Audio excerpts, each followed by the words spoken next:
प्रिय विद्यार्थियों, आज हम अध्ययन करेंगे कक्षा 10वीं का पहला अध्याय रासायनिक अभिक्रियाएं व रासायनिक समीकरण। रासायनिक अभिक्रिया क्या होती है, रासायनिक अभिक्रिया कैसे बनती है और रासायनिक अभिक्रिया से रासायनिक समीकरण कैसे बनते हैं या रासायनिक समीकरण क्या होती है। इस अध्याय में हम सिर्फ और सिर्फ रसायन के बारे में अध्ययन करेंगे। जैसा कि हमें पता है कि विज्ञान के 3 भाग हैं। पहला रसायन विज्ञान है, दूसरा जीव विज्ञान है और तीसरा भौतिक विज्ञान है। तो ये रसायन विज्ञान का पहला अध्याय है जिसमें हम रासायनिक अभिक्रियाओं के बारे में अध्ययन करेंगे। अब इस वीडियो में ये इसका पहला भाग है। इस वीडियो में हम कुछ महत्वपूर्ण परिभाषाएं जो बार बार इस अध्ययन में आएगी, इस चैप्टर में आएगी, इस पाठ में आएगी, उनको डिस्कस करते कि कौन कौन सी परिभाषाएं आएंगी। अगर हमें वो परिभाषाएं पहले से क्लियर है, अगर हमें आती है, तो उसके बाद जब पाठ को पढ़ा जाता है तो हमें जो चैप्टर है, जो हमारा पाठ है, वो अच्छी तरह से समझ में आता है। जैसा कि हमें पता है कि हमारे चारों तरफ हर रोज़ बहुत सारे परिवर्तन होते हैं। अब ये परिवर्तन, इनमें से कुछ परिवर्तन रासायनिक परिवर्तन है तो कुछ परिवर्तन भौतिक परिवर्तन है। पहले आता है रासायनिक परिवर्तन। रासायनिक परिवर्तन क्या होते हैं? वो परिवर्तन जिनमें पदार्थ की रासायनिक संरचना बदलती है।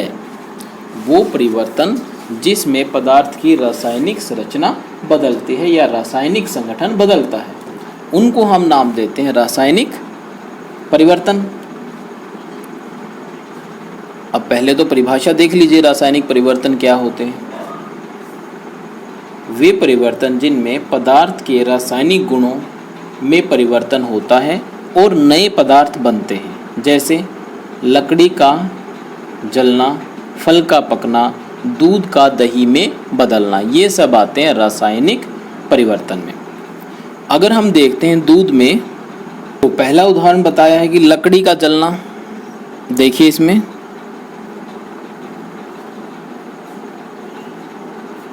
लकड़ी को अगर हम जलाते हैं तो इसके जलने से, अगर इसको जलाते हैं तो इसके जलने से हमें क्या मिलता है? कार्बन डाइऑक्साइड गैस मिलती है, प्लस प्रकाश मिलता है और उसके साथ साथ ज्वाला मिलती है, ये मीन्स ऊर्जा मिलती है, ऊष्मा मिलती है।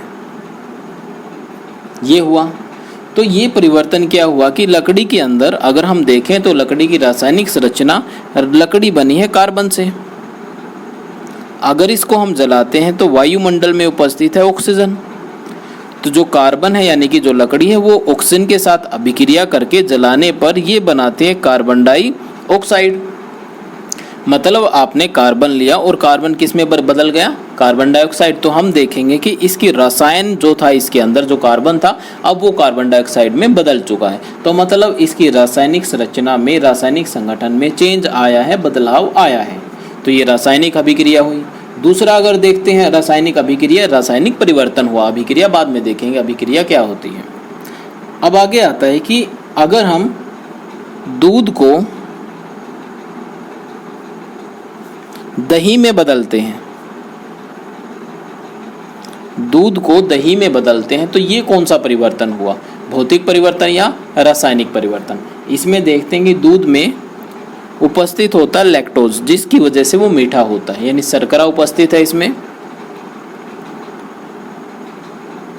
अगर देखें तो इसमें लैक्टोज, एक शर्करा उपस्थित है जो आगे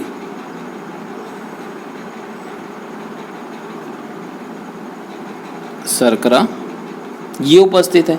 ये शर्करा दही जब बनेगी तो ये शर्करा अम्ल में बदल जाएगी। और अम्ल कौन सा? लैक्टिक अम्ल।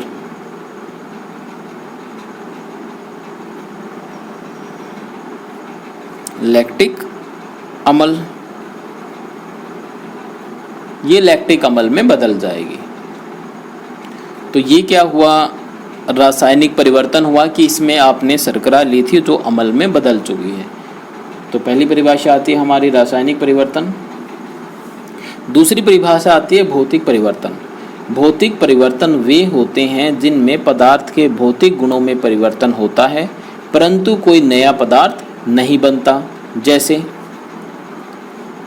जल का वाष्प में बदलना। अब इसको हम देखें, जल का वाष्प में बदलना। अगर जल को गर्म किया जाता है तो वो बदलता है वाष्प में। जल को गर्म किया जाता है तो वाष्प में बदलता है।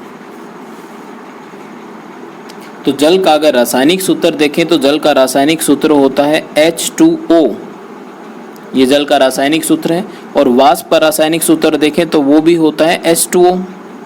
तो यहाँ पर देखें दोनों का रासायनिक सूत्र बराबर है, इक्वल है, जिसमें कोई परिवर्तन नहीं आया। तो इसका मतलब ये परिवर्तन हुआ भौतिक परिवर्तन। भौतिक अवस्था में आया कि जल किस अवस्था में उपस्थित, द्रव अवस्था में, जिसको लिक्विड यानी कि L से हम प्रदर्शित करते हैं। और जो वाष्प बने हैं वो गैस अवस्था में बने हैं, जिसको G से प्रदर्शित करते हैं। तो भौतिक अवस्था तो बदल गई लेकिन रासायनिक संगठन वही है। अगर बर्फ को गर्म करके हम जल में परिवर्तित करते हैं, ये देखिए बर्फ़ को गर्म करके जल में परिवर्तित करते हैं, तो इसमें बर्फ़ जो है उसका रासायनिक सूत्र होता है H2O। और जो गर्म करने के बाद जल बनता है उसका भी रासायनिक सूत्र होता है H2O। तो दोनों की रासायनिक संरचना एक जैसी है, जिसमें कोई बदलाव नहीं आया। तो इसका मतलब ये जो परिवर्तन हुआ ये हुआ भौतिक परिवर्तन, नहीं कि रासायनिक परिवर्तन। भौतिक गुण कौन से होते हैं? जैसे अगर हम लेते हैं ये मार्कर, अगर इस मार्कर के भौतिक गुण देखें तो इसका भौतिक गुण ये रहेगा, इसका रंग कैसा है। इसका रंग अगर यहाँ से पीला है और इधर से पिंक है, मीन्स गुलाबी है। इसकी लंबाई कितनी है? अच्छा, इसका आकार कैसा है? बेलनाकार है, चतुर्भुज है, त्रिभुज है, ये कैसे आकार रखता है? तो ये सब हो गए इसके भौतिक गुण। रासायनिक गुण ये आएगा कि ये किस पदार्थ से मिलके बना है। तो बताया कि भौतिक परिवर्तन जिसमें सिर्फ भौतिक गुणों में परिवर्तन आता है। तो ये हमारा एग्जाम्पल 2 हम उदाहरण दे सकते हो। उसके बाद आता है कि जो रासायनिक परिवर्तन है उनसे रासायनिक अभिक्रिया बनती है। अगली परिभाषा आती है हमारी रासायनिक अभिक्रिया। रासायनिक अभिक्रिया का मतलब वे अभिक्रियाएं जिनमें अभिकारक परिवर्तित होके नया पदार्थ यानी कि उत्पाद बनाते हैं। अब इसी को ले लेते हैं, ये एक रासायनिक अभिक्रिया। जैसे लकड़ी को जलाना, मीन्स आपने क्या किया कि एक मोमबत्ती ली। अगर मोमबत्ती को जलाते हैं तो मोमबत्ती में जो मोम है इसमें उपस्थित है कार्बन, मतलब मोम को हम जलाते हैं तो मतलब कार्बन को जलाते हैं। और वायु में उपस्थित है, बाहर की तरफ जो उपस्थित है वो उपस्थित है ऑक्सीजन। ये हुआ। तो जब मोमबत्ती को हम जलाते हैं तो वायु में उपस्थित ऑक्सीजन इस कार्बन के साथ अभिक्रिया करती है तो और उससे बनता है धुआं यानी कि कार्बन डाइऑक्साइड, और प्रकाश मिलता है और ऊष्मा मिलती है। तो इसको अगर हम एक अभिक्रिया के रूप में लिखते हैं तो अभिक्रिया कैसे लिखते हैं? अभिक्रिया के 2 भाग लिखे जाते हैं। दोनों भाग को हम एक तीर के निशान से अलग करते हैं। जहाँ पे तीर का सिरा होता है ये वाला भाग है तो उस तरफ लिखते हैं उत्पाद, ऐसे। और जहाँ पे पीछे की तरफ इसके लिखते हैं अभिकारक। अगली परिभाषा यही है, अभिकारक और उत्पाद। तो अगर ये जो हमने लिखा है इसको एक अभिक्रिया के रूप में अगर हम लिखें तो ये होगा मोम, यानी कि मोम में क्या उपस्थित है? कार्बन। ऐसे कार्बन को C से प्रदर्शित करते हैं। और इसको हम अभिक्रिया करवाते हैं ऑक्सीजन के साथ, ये ना ऑक्सीजन उपस्थित है। अगर इसको जलाते हैं, जलाने पर जलाने पर ये बदल जाती है कार्बन डाइऑक्साइड में। तो ये हुई रासायनिक अभिक्रिया। वे अभिक्रियाएं जिनमें अभिकारक, ये हुए हमारे अभिकारक।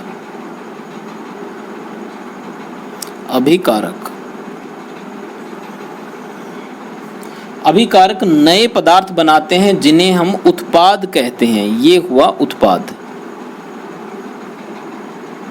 तो बता दिया जो हमारी दाईं तरफ लिखा जाता है वो उत्पाद हुआ, जो बाईं तरफ लिखा जाता है तीर के निशान से वो अभिकारक हुआ। ये हमारी परिभाषा है रासायनिक अभिक्रिया की। फिर आगे जैसे हमने देखा कि अभिकारक कुछ होता है, उत्पाद कुछ होता है, इनकी परिभाषा देखते हैं।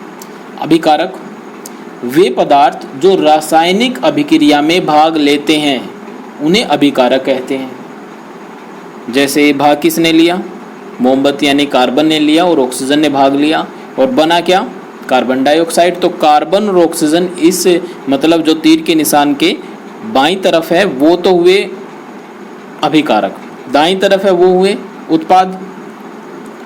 तो इसमें कार्बन ऑक्सीजन ये दोनों अभिकारक हुए। उत्पाद किसे कहते हैं, वे पदार्थ जो रासायनिक अभिक्रिया में बनते हैं। अब बना क्या है, कार्बन डाइऑक्साइड, तो ये हुआ उत्पाद। तो हमारी अगली परिभाषा ये दो आती है। उसके बाद हम अगर ये जो आपने रासायनिक समीकरण, ये बन गई समीकरण। अभिक्रिया ये हुई कि मोमबत्ती को जलाने से वो कार्बन डाइऑक्साइड ऑक्सीजन के साथ मिलकर कार्बन डाइऑक्साइड बनाती है।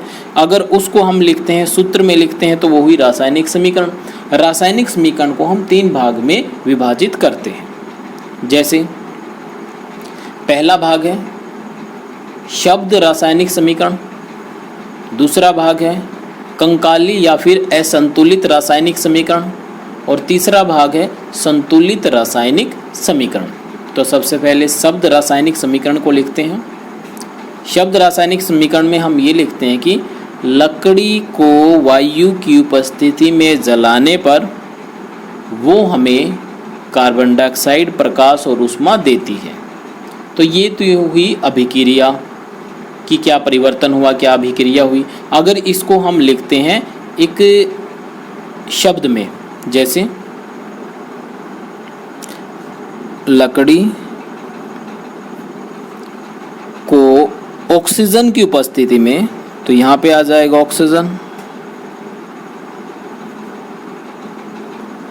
ऑक्सीजन की उपस्थिति में जलाने पर हमें मिलती है कार्बन डाइऑक्साइड। तो हम जगह कम है तो उस फॉर्मूला लिख लेते हैं। फिर मिलता है प्रकाश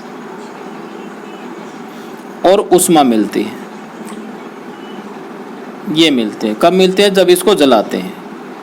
अगर इस अभिक्रिया को या समीकरण को हम शब्द में लिखते हैं तो ये बन गई शब्द समीकरण। तो परिभाषा क्या हुई, अगर किसी रासायनिक अभिक्रिया को शब्दों में लिखा जाता है तो उसको हम नाम देंगे शब्द रासायनिक समीकरण। दूसरा आता है कंकाली या फिर असंतुलित रासायनिक समीकरण।